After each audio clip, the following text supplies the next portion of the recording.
How's everything going today, guys? My name is Copycat, and welcome to a very special video where I'm going to go over the most overrated games in Nintendo's history. I feel like this topic could be a bit controversial, as a few of the titles you'll see here are quite popular amongst the general fan base. But I'll definitely try my best to explain why they deserve to be mentioned, and I promise you won't be too upset with me by the end of this video. I also won't shy away from talking about entire franchises, as there truly are a few that on second glance aren't as memorable. Oh yeah, before I get started, I really hope you guys subscribe to my channel and hit that bell button to stay notified when I upload new videos.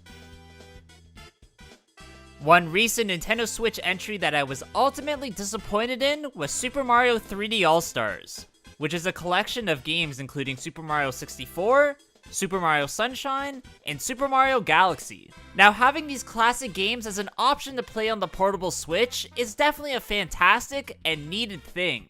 But unfortunately, the gameplay can get a bit choppy from time to time, especially in Super Mario 64's case, as there's an annoying delay between the sound and visuals that just messes with your head while you're playing.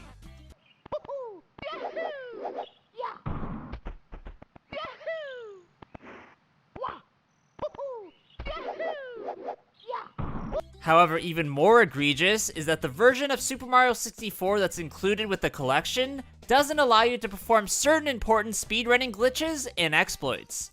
Most notably, the backwards long jump, meaning that highly skilled players won't go anywhere near the Switch game as the N64 entry is just automatically better. On top of all that, this collection has absolutely no added content other than access to the 3 title soundtracks, but that's small potatoes in comparison to what was expected. I'd have to say that the thing I take the biggest issue with is the fact that Nintendo made Super Mario 3D All-Stars a limited release, marketing it as only being able to be bought from September 2020 to March of 2021, making it seem like it would be in short supply if you didn't get it immediately. However, this was never ever the case, as you can find the brand new unsealed version of the game on eBay for even less than retail price. And apparently at Best Buy, they also still have copies, making me feel like this was all some sort of marketing ploy for people to buy multiple copies of the game. I guess in summary, fans just expected a lot more from this particular collection of classic 3D Mario games. And if they just added a few more extra features or even just small Easter eggs somewhere, then it maybe wouldn't have made this overrated games video. Now, me including an Animal Crossing game in an overrated Nintendo video is definitely a bit of a controversial take, and here is my reasoning, which is that I do think New Horizons is a solid game. I can see why it wouldn't be for everybody. Even myself in the beginning wasn't a big fan of the extremely slow-paced gameplay, as it isn't the type of playthrough that you can necessarily work towards an end goal. And instead, you sort of just continuously try to improve your island with really no endgame. Okay, before the hate mob comes out for me and I need to hide in a hole for the rest of my life, I do acknowledge that there is fun to be had in terms of customization and creation, but I just think there could be way more layers to the gameplay, as in all honesty, there isn't much real playing involved.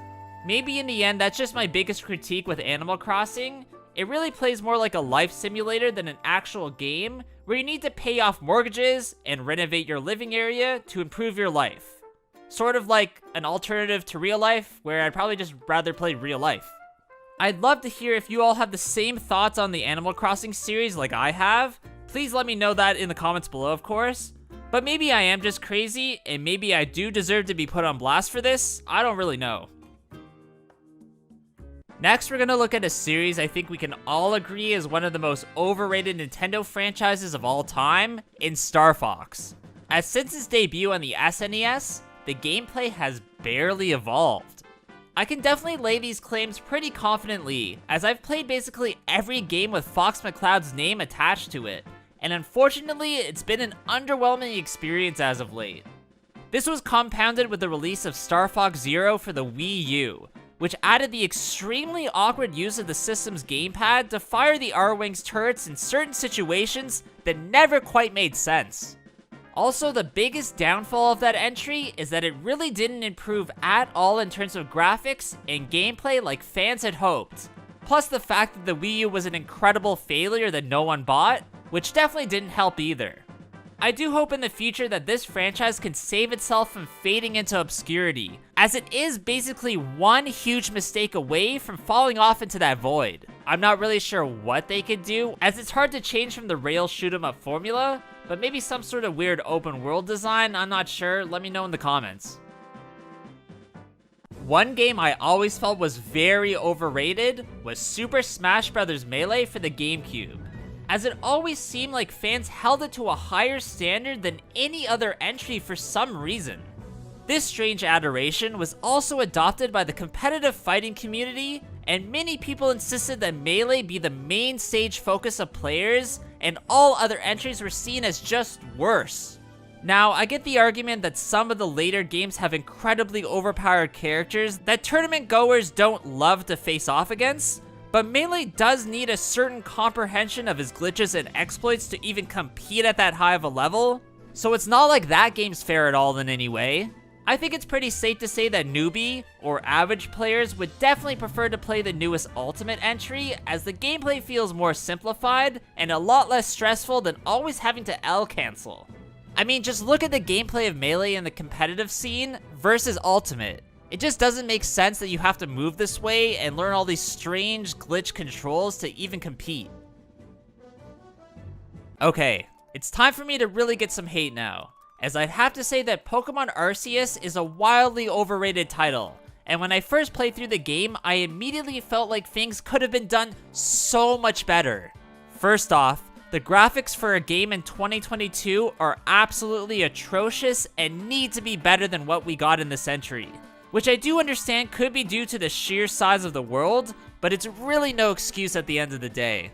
Also, the level design is just bland and boring, and where Breath of the Wild felt like an actual world, Pokemon Arceus feels a bit disconnected, with not many interesting features or that much difference in the terrain. I will have to admit that this is a great base for a new type of Pokemon game where it's more of an open world experience than a gym battling one that we're more akin to. I actually don't even dislike this entry. I just think it could have been so much better, and a lot of that comes from Nintendo constantly pumping out games. I mean, just spend a bit more time perfecting one title, then it will be received so much better by everybody. But no, we need a Pokemon game every single year, or even two every single year, so yeah, that's why it's like this. One series that I absolutely love, but I've heard that many people think it's overrated, is Pokemon Snap, as they say the gameplay is boring and repetitive, with no real draw to keep playing. I would have to disagree, as I think the large amount of cool secrets and fun Easter eggs are a huge joy to discover, even if the story itself is rather barren. Also, in the newer game, I love the concept of sharing photos with other players, but unfortunately I don't really know anyone who even plays the game, so I haven't been able to do that yet. I'd love to know what you guys think of this series in the comments below, as most people I try to convince to play it think the mechanic of taking photos is just dumb and boring and stupid and blah blah blah, they came blah blah. Alright, as a bit of an honorable mention, I need to mention the Paper Mario series, as I can't confidently say that they're overrated, but I will say that the formula is beginning to run dry, and if the next game isn't different, then the franchise could die. It's unfortunate because at times, I do wonder if the original and the sequel, The Thousand Year Door, don't quite hold up as well as I remember, but they definitely are not bad games. I just felt like the latest Origami King entry devolved into this weird rotating platform puzzle combat fighting area, which was just awkward to try and figure out. I'm not even sure what they could do other than make the next game harder with more in-world puzzle solving elements, but I guess we'll just have to wait and see what they do. We now come to the most controversial moment of this entire video, where I have to explain why I think Splatoon is one of the most overrated Nintendo series of all time. Okay, I get it. You can hate me, but before you leave this video and unsubscribe, at least hear me out. You guys need to realize that I've been playing shooting games ever since Contra on the NES, up until COD and Fortnite to this day. And in being that experience, I must say I was excited when Splatoon was initially announced on the Wii U, finally seeing a proper Nintendo shooter. To my disappointment, I found the controls and weapons a bit weird to use, and even though I love the concept of securing the map through paint, I ended up hating the mechanics. Some guns and abilities are so unbalanced that they're just straight up banned in competitive play. Not to mention that if you even want to take it seriously, there's no in-game voice chat, and you have to download an app. Huh? Nintendo, your systems have parental controls. Just use that if you want to limit online interactions with people with microphones. It's strange, I don't get it. That being said, Splatoon 3 could be a great game, and I definitely could be proven wrong. I'll say I'll buy the game and at least try it out so you guys won't be so mad at me, so stay tuned for a video on that in the future. If that comes out, we'll see. Alright, that's gonna be it for today's video, guys. I really hope you did enjoy this one. If you did, please leave a like, comment below what you thought about it, and of course subscribe to my channel. Also, please follow my Instagram at Copycat Gamer. There I upload some cool clips and items from my collection that you won't see anywhere else. Hope you guys all have a good day, and I'll see you all in the next one. Bye!